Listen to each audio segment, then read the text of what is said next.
English and French. Oh, French. My full name is Aubrey John Thomas Barton II, named after my grandfather. He was an English Canadian. And I'm actually named after my grandfather. He was born in 1898, and he was a medic in the Canadian Army. And then he migrated from Canada to Pennsylvania.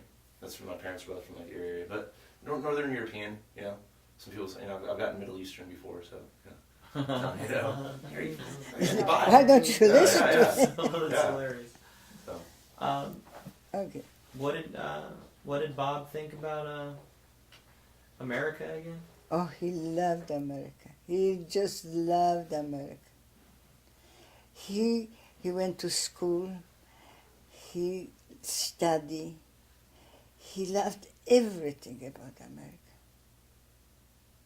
You know, coming from an anti-Semitic country like Poland, where no Jew had any chance to be anything. His brother, he had one brother and three sisters. His brother got married in 1938 and went to Palestine because he didn't see no hope in Poland for a Jew. And he was educated because he was 6 years older than my husband. Alec, right? Alec. So it's if you live in Poland, in this anti-Semitic country like Poland, it's terrible.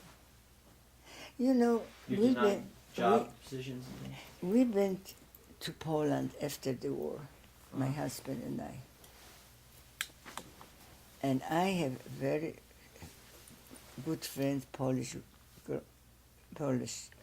friend, who we sit next to each other, you know. And I said to my husband, I have to go and see her. Ah, you don't have to. I did go.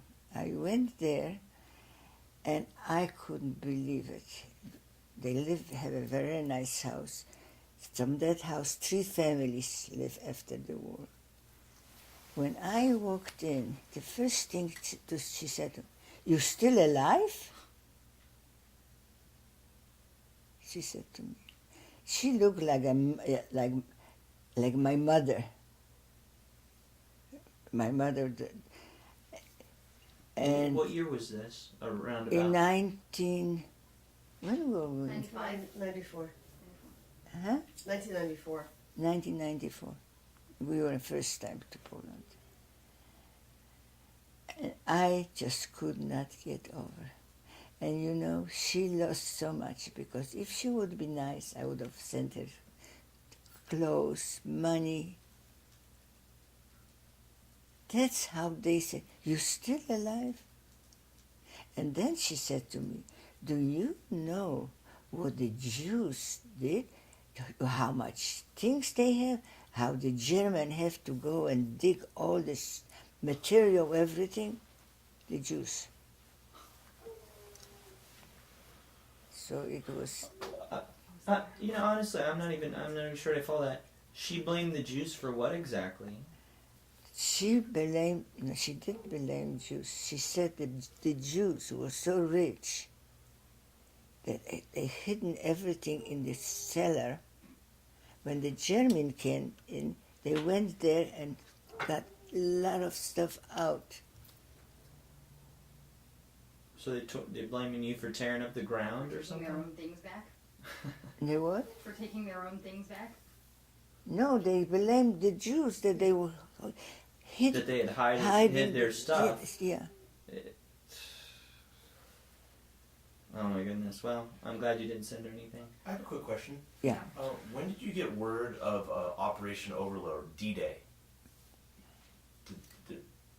Was that no, pretty immediate, or was no, did that not make its way to you? We didn't know. We didn't know nothing about it. We didn't know go. You know that it's bad because they start coming, you know, You could tell by the migrations of German soldiers and such, and industry eastward, that there was a camp. You know, we were not allowed to listen to radio.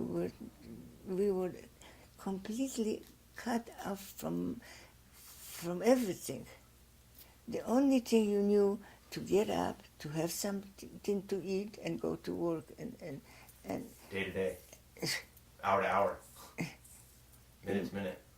It's terrible. It's just you. Now I can understand how we went through this. How can we manage to be alive? When the Germans first came by, how did they get rid of the radios? Like, how did they come inside houses and confiscate radios? If the German found a radio, they took you right away to Auschwitz. I tell you, that was. My friends, the Germans said, you have to give everything, you gold, your fur coat. So, you know, the Jews, they always, maybe. They found by my friend's home a fur coat. They killed him right there on the spot. For over a fur coat. For fur coat. When I walked to go to the sewing, to the dressmaker, it was still dark.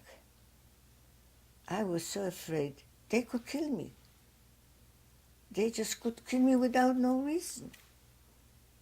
Well, can you give any sort of reasoning for why they would execute an individual based upon their possession? Is it just because that's what they did. They had a bad day because they. that? So. Especially a Jew. Okay. I was just wondering if that was like sort of a, that was the catalyst for those sorts of acts. That when a Jewish person had a nice possession. No.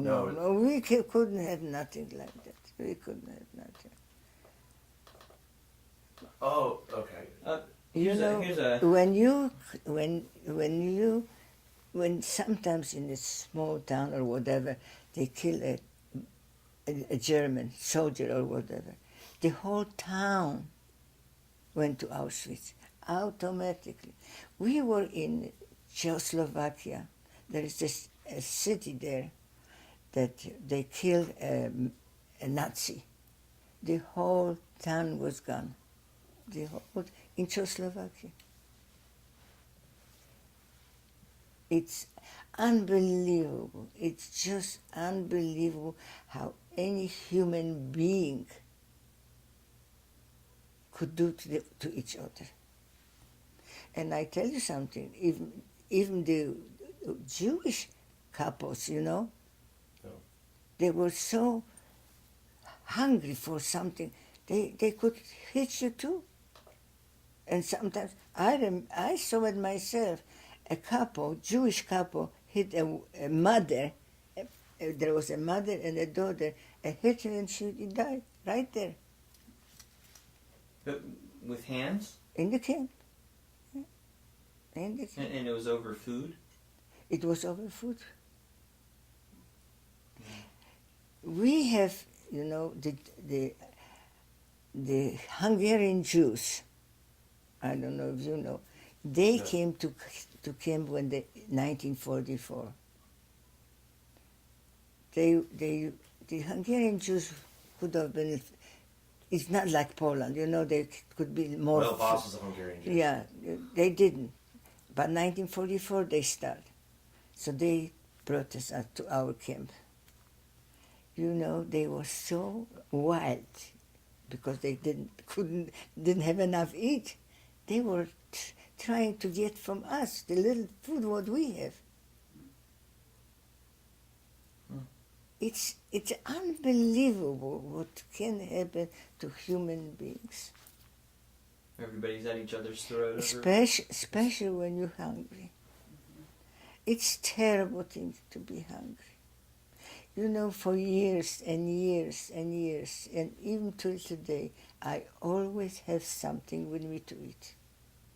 My freezers are full, which I don't need. It's in me, you know. It's such a fear. We fed both of us when we came Mhm. in. We appreciate that. It was good. What was the time frame for which you were suffering from, starvation? Look, as I told you, I really wasn't starving for some reason, because my sisters always did something, okay? But it was always starvation. From the From inception. the beginning. When we were in the first camp, what we were, I told you the German woman was very nice, so she took some people like my sister to buy for food for us to cook. She always said, take it more, but that was very unusual. That was very unusual. Can you recall her name? No. Just to, The German woman? Yeah. No. First of all, we have to speak German. right. Well, as it happened, my parents didn't speak Yiddish, but spoke German. But and I took German in school, so it maybe for me it wasn't so bad.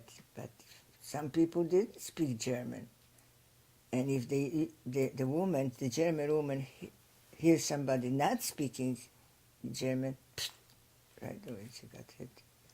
Mm. Well, look, it was not a picnic. Let's put it. Yeah. Pretty mildly. And German women, generally speaking, are not picnics either. Yeah.